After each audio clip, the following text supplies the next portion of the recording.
बच्चे का जब जन्म होगा ये क्या बनाता है? शरीर। बच्चे के लिंग का निर्धारण पिता के आधार पर होता है, न कि माता के आधार। ये क्या करेगा? लिंग निर्धारण करेगा। इसका मतलब ये हुआ कि ये 44 क्रोमोसोम जो होते हैं इसे ऑटोसोम कहेंगे। क्या कहेंगे? ऑटोसोम। क्या कहेंगे? ऑटोसोम। ये क्या बनाता है? शरीर। किसका निर्माण करेगा? शरीर का। कितने होते हैं? 44। कितने होते हैं? 44। एक होता है ऑलोसोम। क्या होता है? ऑलोसोम। क्या होंगे? ऑलोसोम। ये क्या करेगा? लिंग निर्धारण करेगा, लड़का है या लड़की है। कितने होते हैं? 2। कितने होते हैं? 2। बताइए ऑटोसोम का काम क्या होता है? ऑटोसोम का काम शरीर निर्माण करना। कितने होते हैं? 44। अरे इधर ना लिखना चाहिए ऑटोसोम। ऑटोसोम क्या बनाएंगे? शरीर का निर्माण करेंगे। कितने होंगे? 44। और ऑलोसोम का काम लिंग निर्धारण करना, लड़का या लड़की। कितने होते हैं? 2। कितने होंगे? 2। समझ में आ गया? किसी को दिक्कत नहीं ना?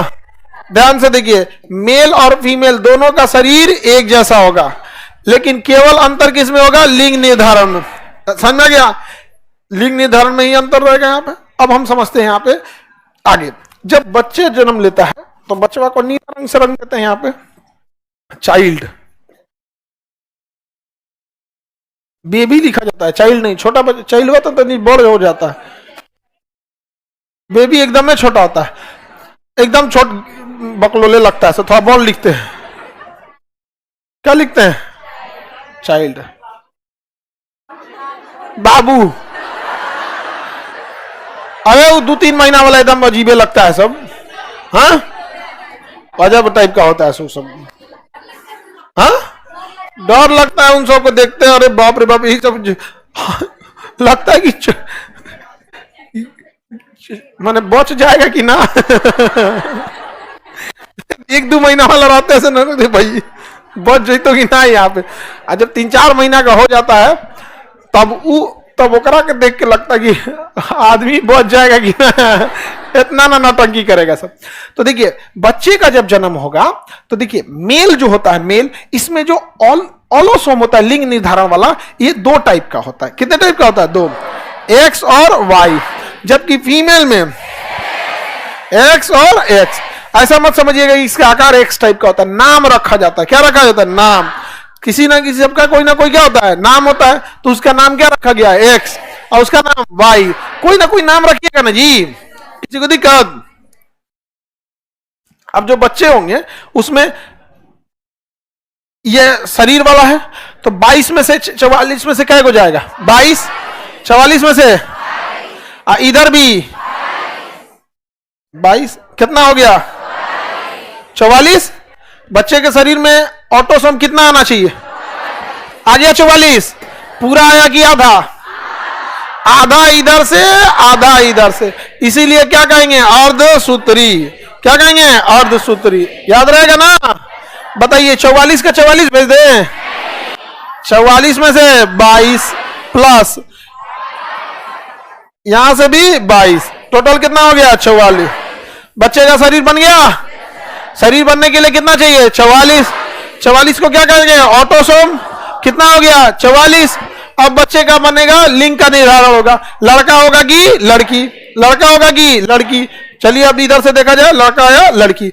इधर में से बताइए बाबू, एक आएगा या तो एक्स वाला या तो वाई वाला। तो इधर से क्या गो? एगो। इधर से क्या गो? एगो। तो टोटल कितना? 44 गो हो गया। 46 गो।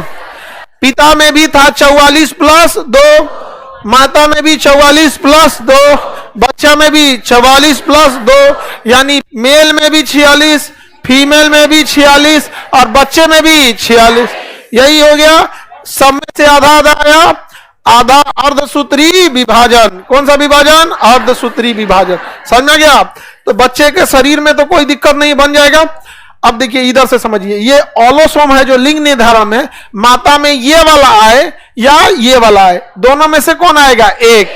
दोनों में से एक, तो एक आ गया।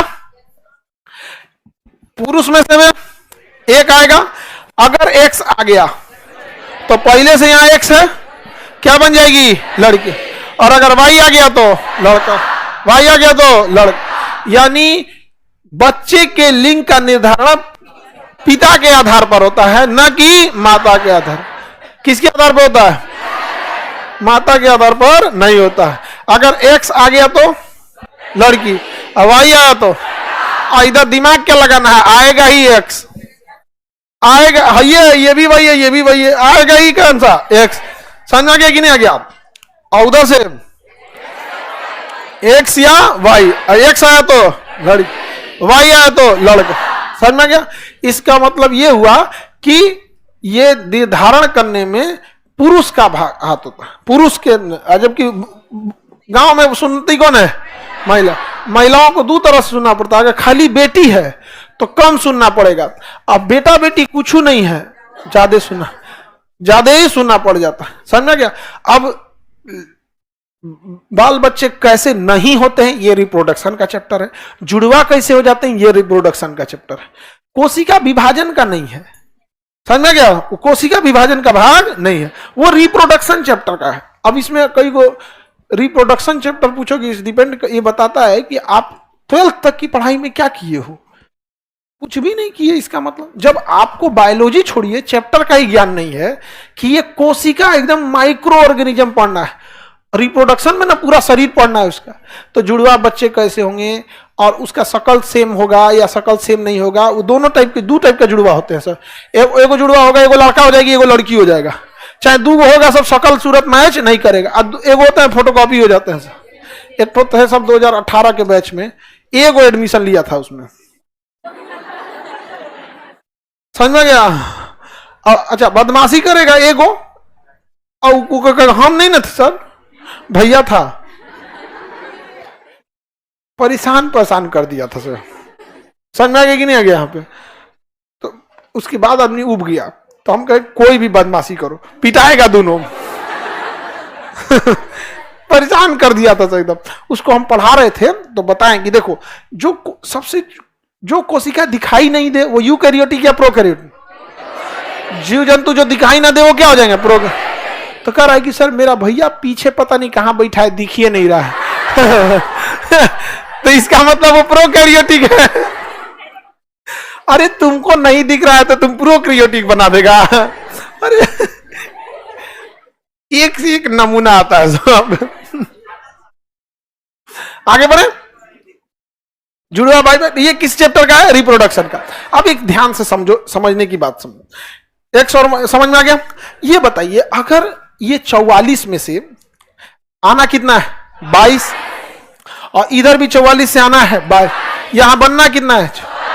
अगर इसी ट्रांसफर में गलती से कोई एगो कम आया या कोई एक ज्यादा आया, पक्का शरीर के निर्माण में कुछ ना कुछ चेंजिंग देखने को मिलेगा। छांगुर हो सकता है, पोंछ निकल सकता है, कुछ ना कुछ हो सकता है। नहीं हो सकता है तो इसमें कुछ ना कुछ हो सकता है। अगर कुछ गड़बड़ हुआ तो मान के चलिए ये 44 में, अच्छा दिमाग बुझ लीजिए, हाँ, दिमाग का निर्माण भी इसी 44 में से कोई एक करता है। दिमाग का भी निर्माण इसी 44 में से कोई एक तो करता है। अगर वही छूट गया तो हाँ, एकदम सही पकड़िए। हाँ, तो बताइए, अगर ये ऑटोसोम के ट्रांसफर में, किसमें? ऑटोसोम के ट्रांसफर में अगर कोई अनियमितता आ गई तो शरीर में विकृतियां उत्पन्न हो जाएंगी। समझ में आ गया? लेकिन वह विकृत शरीर इस वातावरण को संभाल नहीं पाएगा, क्योंकि इस वातावरण में जो अपने आप को ढाल पाया वही जिंदा रह पाया। इसलिए अगर कोई ऐसे बच्चे जन्म लेते हैं जिसमें ऑटोसोम में बहुत ज्यादा चेंजिंग हो गया, जैसे हाथ बनाने वाला जो है, हाथ बनाने वाला तो दुइये को ना हाथ बनाना है, एगो एक्स्ट्रा चला है तो 4 को निकल जाएगा हाथ। कितना निकल जाए? 4 को। अब इस वातावरण में जिए नहीं पाएगा। तो यही होता है यहाँ पे। और इसी घटना में जब होते हैं म्यूटेशन हो जाता है। क्या होता है? म्यूटेशन। उसी का जन्म लेना चाहिए, कुछ हल्का सा चेंज हो जाएगा, म्यूटेशन। लेकिन म्यूटेशन के बाद आदमी ज्यादा दिन जी पाता है, और अगर जी गया तो उसके खानदान में 4 हाथ वाले होंगे। अगर बच गया तो उसके खानदान में 4 हाथ वाले, और धीरे धीरे धीरे धीरे मानव जाति की 2 प्रजातियां निकल जाएंगी। 4 हाथ वाला 2 हाथ। अब कहीं जो सोच रहा हूँ 4 हाथ वाले में म्यूटेशन होकर 8 हाथ वाला हो गया तो वही स्पाइडरमैन वगैरह फिल्म बन जाता है। लेकिन ऐसे बचते बचते नहीं है। समझ में आ गया कि नहीं आ गया? लेकिन अगर ऑलोसोम के आने में परिवर्तन हुआ, 2 के जगह 1 के आया या 2 के जगह 3 आ गया, तो फिर वहां पे ट्रांसजेंडर जन्म ले लेते हैं। ट्रांसजेंडर, किन्नर। समझ में आ गया कि नहीं आ गया? तो उसमें वो जन्म ले लेते हैं। किसी को दिक्कत? तो अगर ऑटोसोम में कोई चेंजिंग आया तो शरीर में विकृतियां आएंगी।